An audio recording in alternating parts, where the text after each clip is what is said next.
Cine de 1978. La sociedad española era, hay que reconocerlo, era diferente, ¿no? Era bastante distinta a la actual. Era una sociedad que se sustentaba claramente en la familia, ¿no? La familia, esa institución en la que nace la educación de cualquier sociedad. Fíjate qué palabras tan interesantes y tan importantes: familia, educación, sociedad, tres conceptos que han sustentado la supervivencia de nuestra civilización. Bueno, vamos a asomarnos, por tanto, a la familia, al modelo educativo, en resumen, a nuestra sociedad de hace 40 años. Pero para este viaje en el tiempo, hemos pedido a nuestro psicólogo Ángel Peralbo que nos acompañe. ¿Cómo hemos cambiado? Lejos ha quedado. Hola Ángel, ¿qué tal? Buenas tardes. Muy buenas tardes. Cómo hemos cambiado, ¿eh? Como dice la canción.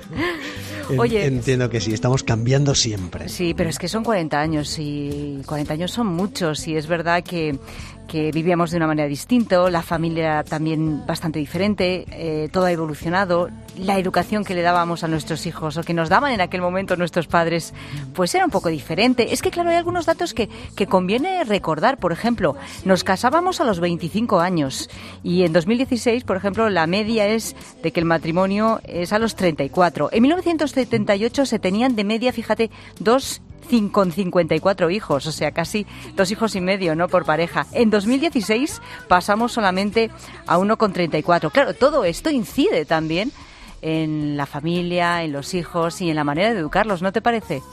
Sin lugar a dudas, porque ahí, fíjate, estás hablando de un tema social y ahí se involucra la autonomía, ¿no? La emancipación, la madurez, la capacidad de una persona para hacerse cargo de sí misma y de otros personajes, ¿no? Como la pareja y la pareja de uno también, la reciprocidad, tener hijos. Es decir, son conceptos que claramente están donde están involucradas muchas más cosas, ¿no? El propio desarrollo de la persona, ¿no? Y todo eso es muy distinto. No se puede evolucionar igual en el ámbito de casa a determinada edad que fuera, por ejemplo, ¿no? Claro. Con lo cual las cosas actuales sí que nos van marcando, ¿no? Nos vamos retroalimentando en ellas, pero sí, claro, la sociedad nos va marcando también unos márgenes, unos límites, diría yo, ¿no? ¿Tú crees que, por ejemplo, la adolescencia se ha alargado mucho en estos 40 años? Ahora es como más larga, dura más tiempo y más años que lo que entendíamos como un adolescente en aquella época.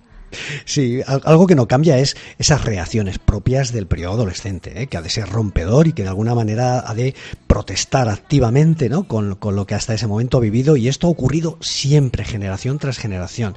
Pero ciertamente estamos viviendo un momento que una de esas características sociales es precisamente, pues quizá esos tintes de sobreprotección, ¿no? Esa especie de acogimiento, también a veces no solamente iniciado en el entorno a la familia, sino socialmente, la falta de trabajo y una serie de cuestiones críticas que hacen que ese adolescente muchas veces con 20 y tantos años siga teniendo el mismo estilo de vida que con 17, 18, ¿no? Y obviamente eso marca mucho, marca porque al final el concepto de salir del nido, ¿no?, el concepto de volar, tiene mucho que ver también con esas posibilidades del sistema o cómo te traten y lo gustito que estés en casa, ¿no? Es decir, al final la psicología está muy ligada también a esos ámbitos de la madurez, ¿no?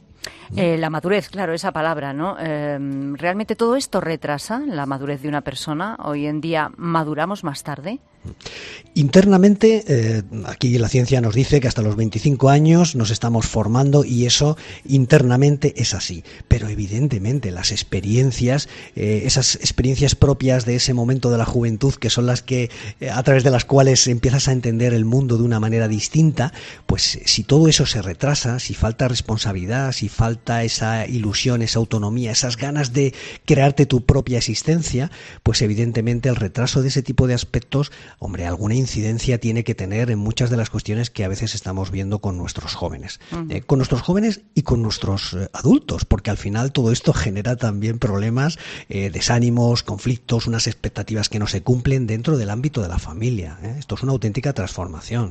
Hombre, yo creo que lo que también está bastante claro es que a grandes rasgos las relaciones entre padres e hijos han cambiado. ¿Qué pasa, hijo? Que ahora la moda también es peinarse en el desayuno. Los hijos. A ver qué pantalón llevas. Venga. Quítate esos pantalones, hombre. Ya te he dicho que no quiero verlos más. Quítate esos pantalones, por Dios. Que te los quites. Bueno, a ver, esto era muy típico de nuestros padres, ¿no? Esas cosas sí que han cambiado, yo creo. A ver, que hemos evolucionado probablemente hacia mejor, ¿no? O no se puede hablar de mejor o peor, Bueno, es simplemente distinto. Claro, yo creo que es simplemente distinto y que en muchos aspectos, desde luego. Pero, por ejemplo, este aspecto ahora mismo que nos ha hecho reír, ¿no? Sí.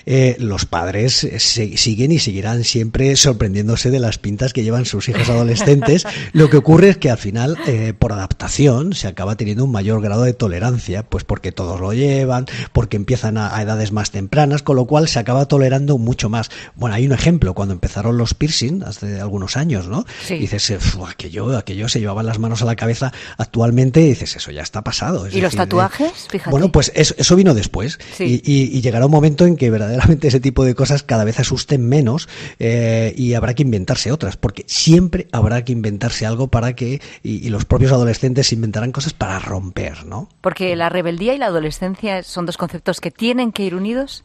Yo entiendo que sí, yo entiendo que forma parte de esos momentos que a lo largo de la vida nos permiten generar nuestra propia identidad, diferenciarnos del resto. Hay edades en las que nos tenemos que parecer a nuestros iguales, ¿no? A nuestra tribu, y eso nos hace adaptarnos más. Pero hay otras edades en las que yo tengo que ser único, y si para ser único tengo que, lo que sea, ¿no? Sí, yo creo que eso va perfectamente unido a esa etapa de la vida en la que es un poquito el tránsito hasta que empiezas a definir y a tener claro, ¿no? Lo de tener claro por dónde ir. Esto es algo que estamos viviendo actualmente desde la dificultad y desde la desorientación. Tantos jóvenes que no terminan de saber qué les gusta, qué quieren, dónde consideran que son suficientemente buenos, cuál es mi ruta, ¿no? Esta es una pregunta que se hacen muchos jóvenes, ¿eh? Y luego, bueno, en esas relaciones también padres e hijos, en esa autoridad que parece que tenían antes los padres y que en algunos casos incluso algunos dicen que se ha perdido o no, ya veremos. Está también un poco el cambio que se ha producido, yo creo, en el tema de los afectos. Pareciera que los padres solo queremos lo peor para los hijos. No. Los padres queréis que nosotros vivamos lo que vosotros no habéis podido vivir. Eso es lo que pasa. Joder, claro. ¿Y eso es malo? Pues es egoísta. ¿Egoísta querer lo mejor para ti? Es que a lo mejor para mí no es exactamente ser tu heredero. Pero los padres siempre han querido lo mejor para sus hijos, ¿no? Sí, eso es un... Y actualmente, qué frase más potente, ¿no? Lo que ocurre es que esto sigue ocurriendo, ¿eh? Es decir, los padres siempre tienen unas expectativas y desde el miedo y desde el rol de padres, pues quieren lo mejor para sus hijos. Pero es cierto que no suele coincidir. Las cosas son pero así. Ni ahora ni hace 40 años, ¿no crees? Exacto. Y bueno, a lo mejor es que tiene que ser así, ¿no? A lo mejor es que esos jóvenes tienen que descubrir por sí mismos y sí mismas qué es lo que realmente desean y quieren con todas sus fuerzas, ¿no? Porque mientras eso no sea así, ese proceso de madurez, independencia mental, no se va a dar, yo creo, ¿eh? Oye, Ángel, pero sí hemos ganado en diálogo, ¿no? Entre padres e hijos. Bueno, vamos a ver, creo que sí, pero yo diría no lo suficiente, porque sigue siendo una queja constante en las familias, ¿no? Que si los hijos se aíslan, que si hay poco tiempo, que si no tenemos demasiadas cuestiones que compartir, porque, bueno, hasta determinada edad yo diría que sí, hay un nivel de involucración mucho mayor, pero llega un momento en que los adolescentes requieren un cambio de estilo educativo por parte de sus padres, y ese es un tránsito siempre difícil. Vuelvo a insistir, generación tras generación, los padres se desorientan mucho y no saben cómo conectar, ¿eh? Con lo cual el aislamiento, la conexión, la comunicación tiene un momento ahí en el que los padres han de hacer un esfuerzo terrible, ¿no? No sé yo si se está consiguiendo, ¿eh? No me dejes con este bajón, ¿no? Hablemos de algo que hayamos ganado de verdad en estos 40 años. Bueno, muchísimas cosas, ¿eh? Hemos ganado muchísimas dinos algunas cosas. Así, como para poner el colofón, ¿no? A este día de aniversario. Pues, por ejemplo, el que esas posibilidades de conectar son muchas las oportunidades. Tenemos menos tiempo, pero también tenemos más ganas, tenemos más capacidad para estrechar un vínculo que quizá a otras generaciones tampoco les interesaba mucho, ¿no? Es decir, otras generaciones vivían más para la supervivencia, y ahora, y no digo que estemos necesariamente en la sociedad del bienestar, pero nos podemos permitir conectar, estar mucho más cerca y entenderles mejor. Ahora bien, desde un cambio de estilo educativo, yo creo que aquí la ventaja que tenemos frente a generaciones de padres de hace unos años es esa capacidad para flexibilizar. Es decir, yo creo que ellos estaban muy guiados por lo que les tocó vivir, una sociedad mucho más cerrada, más intolerante, tolerante, y no digo que no haya falta de tolerancia hoy, ¿no? Desgraciadamente hay dosis muy altas, pero tenemos la oportunidad, y a mí me parece una gran ventaja, ¿no?, de aprovecharlo. Lo estamos aprovechando. Yo dejo ahí la pregunta, ¿no? Vale, pues ahí lo dejamos, si te parece. En este, bueno, también recordatorio, ¿no?, de cómo éramos a nivel relaciones familiares hace 40 años que hemos hecho con nuestro psicólogo, con Ángel Peralbo. Gracias. Gracias a vosotros.